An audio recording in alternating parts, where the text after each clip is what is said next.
everyone. Today we are here with Olivia, one of our foreign exchange students this year, and today we will be making a Polish dessert. So Olivia, can you tell us a little bit more about that?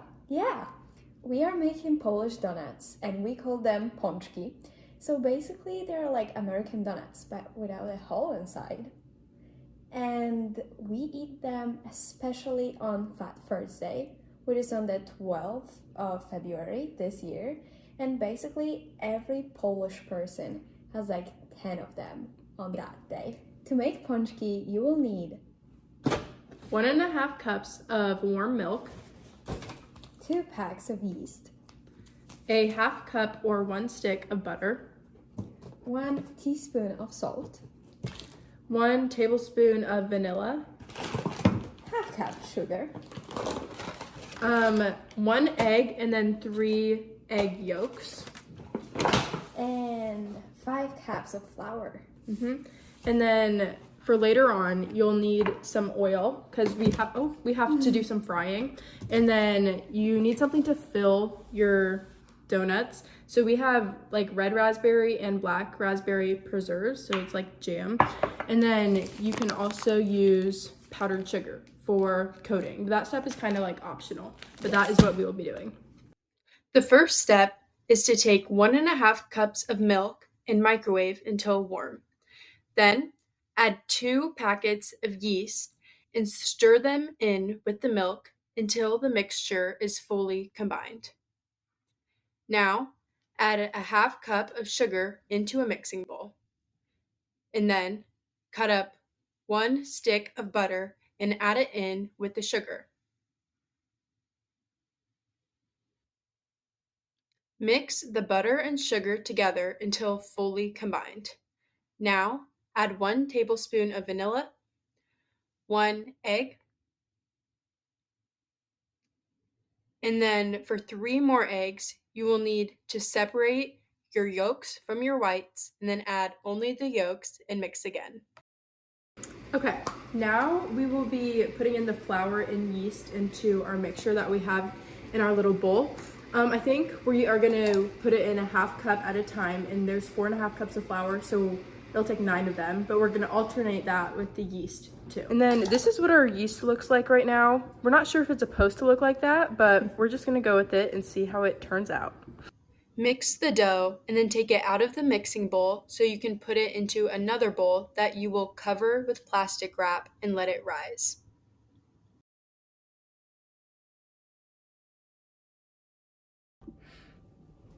So right now we are waiting for our dough to rise. So while we are waiting, I'm going to be asking Olivia some questions about just what it's like to be a foreign exchange student. So first, just tell me about the overall experience and process of what it takes to become a foreign exchange student coming to the U.S. So there is a program sponsored by the U.S. Department of State, and it's called FLEX, the Future Leaders Exchange Program.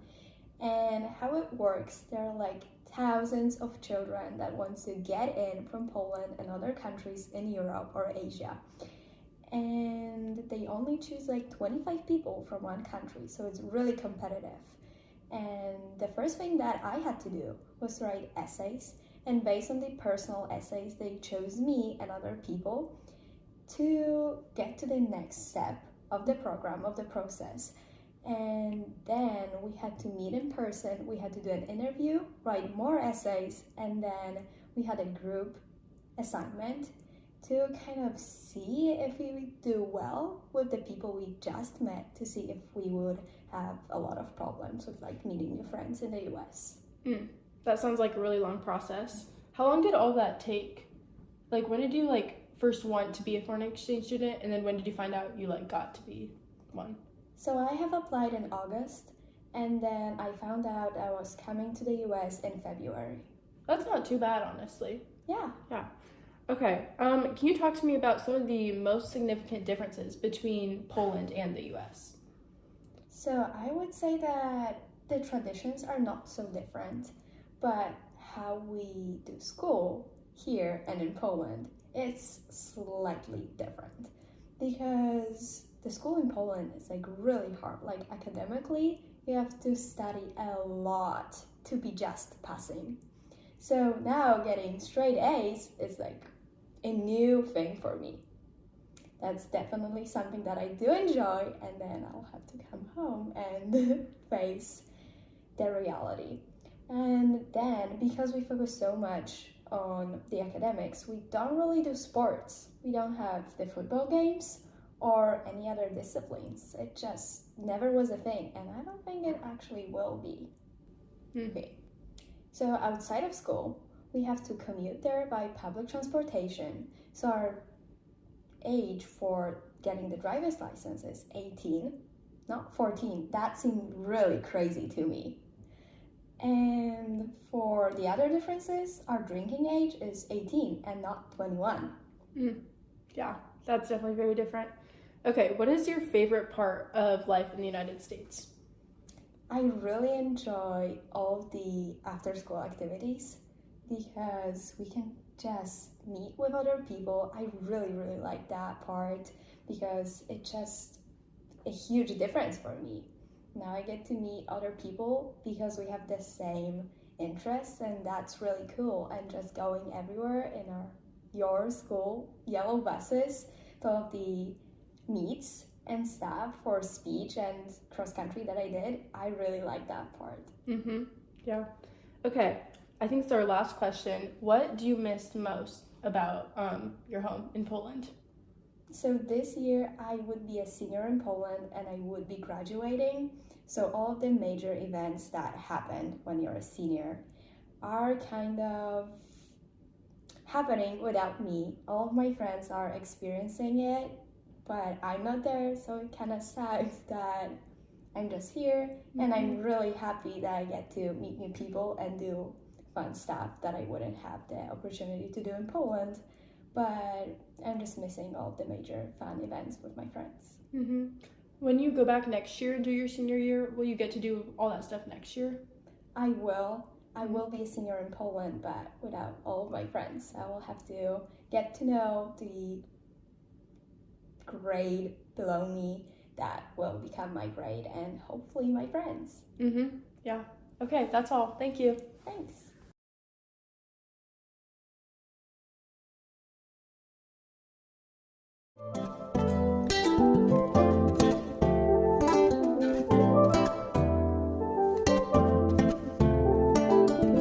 Okay, there's our dough. You can tell we punched it. It shows our knuckles in there. So we're going to cover it and let it rise for about 45 minutes or another hour, and then we will keep going. Okay, so now we are on the floor next to the oven with our dough rising in it. My dad actually, he gave us the tip to put it in the oven with some warm water, and that makes it rise faster. So we tried it out, and it actually worked so well. And here, we're gonna show you, let's see if it can focus in. There we go. See, it's definitely doubled, maybe even tripled in size. So it's looking good for us. So now we are going to take it out of the oven and get them cut up into little circles.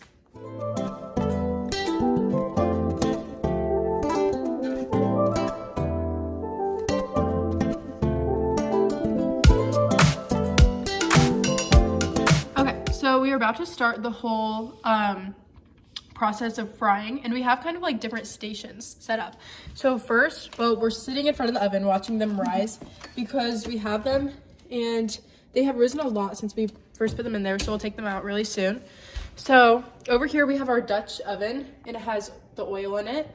It's just heating up right now, and then once it's done, we will put them on this paper towel and get the oil off of them. And then we'll come over here and dump them in powdered sugar, and then we will fill them with our red raspberry or blackberry jam.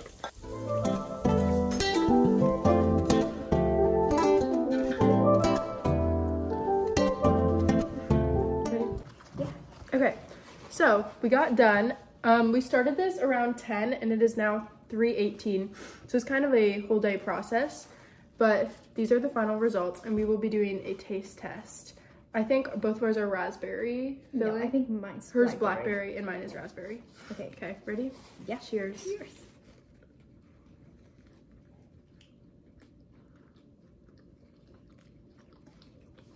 I got like a whole bite full of jelly, But mine is really good. I really like the powdered sugar that we put on top. Mm-hmm.